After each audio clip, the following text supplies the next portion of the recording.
I'm out on the very bouncy, very cosy, very lovely Bakerloo line, and we're coming in to Elephant and Castle, where trains go no further.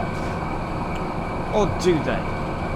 The Bakerloo line serves 25 stops, starting out in Zone 5 at Harrow Wealdstone in North London, then shares the tracks with the London Overground as far as Queen's Park, where it goes underground through the centre of London and terminates at Zone 1 at Elephant and Castle.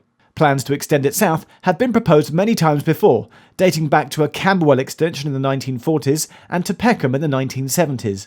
Now, in the 2020s, it does look set to finally happen, with the most likely route taken being to head southeast down the Old Kent Road and connect up to existing railway stations at New Cross Gate and Lewisham. Next time you're at Elephant and Castle, watch a train depart and then look down the other way into the tunnels.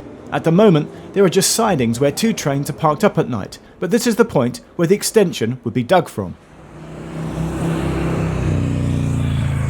So with Elephant and Castle Bakerloo line station just there, what I thought we'd do is go for a walk down the Old Kent Road, which is that way, head towards Lewisham, talk about the extension and try and work out where the two new tube stations might be on their proposed sites.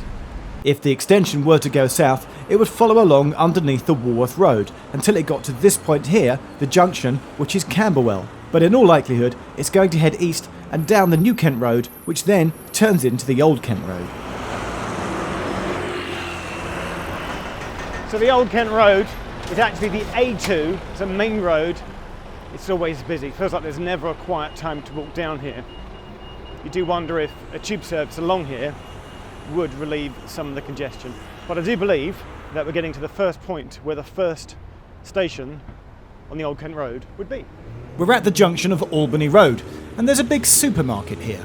So this is the Tesco Superstore where the tube station might be, Old Kent Road 1. Now, there's a large car park here, as well as the shop itself. I can't imagine them demolishing the whole site, but certainly some of it might go for the tube station to be here. But what would you call it? Well, Dunton Road is over there, and the bus stop itself is called Dunton Road. Then over there, you've got Albany Road, and on some plans, I've seen them suggest that it might be called Albany Road. But for me, you've then got Burgess Park, one of my favourite parks in London, great place for a park run. It's just over there. Surely the obvious thing would be to call it Burgess Park Tube Station.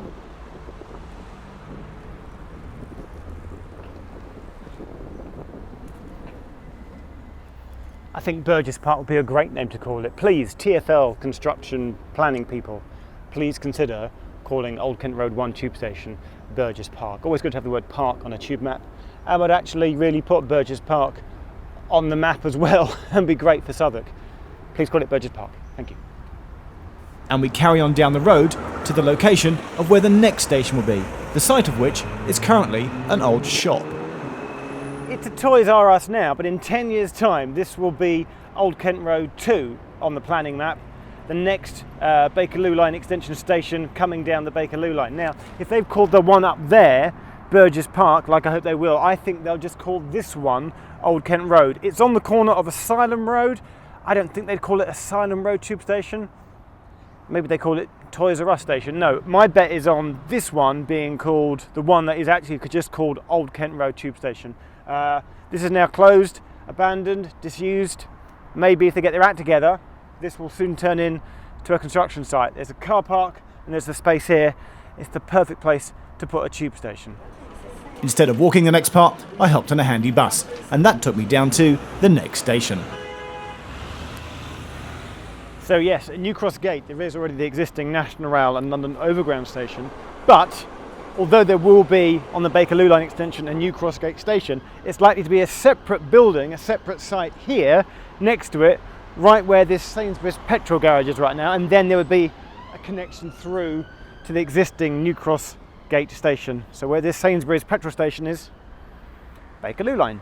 And that then leaves us with Lewisham, where, like New Cross Gate, the new tube station would be in a separate building to the side of the existing station, meaning I had to take a short walk to the shops and car park around the side. So yes, we're in Lewisham, the fourth station on the phase 1 of the Bakerloo line extension. We'll talk about phase 2 in a minute. So you've got Burgess Park, Old Kent Road, New Cross Gate, and now here Lewisham, which is already a busy hub, commuter station, southeastern station just up there. It's a complicated junction on the railway, so they're going to have a separate station over there where that Matalan and that car park is. Again, a bit like what they did with New Cross Gate. They put the Bakerloo line station to the side and then presumably have some interconnectivity corridor, some sort of connection through, so that it was one giant mega hub station. That is where Lewisham Bakerloo line station will be, and that is the end of phase 1, because yes, once that's done, there's the possibility of a phase 2.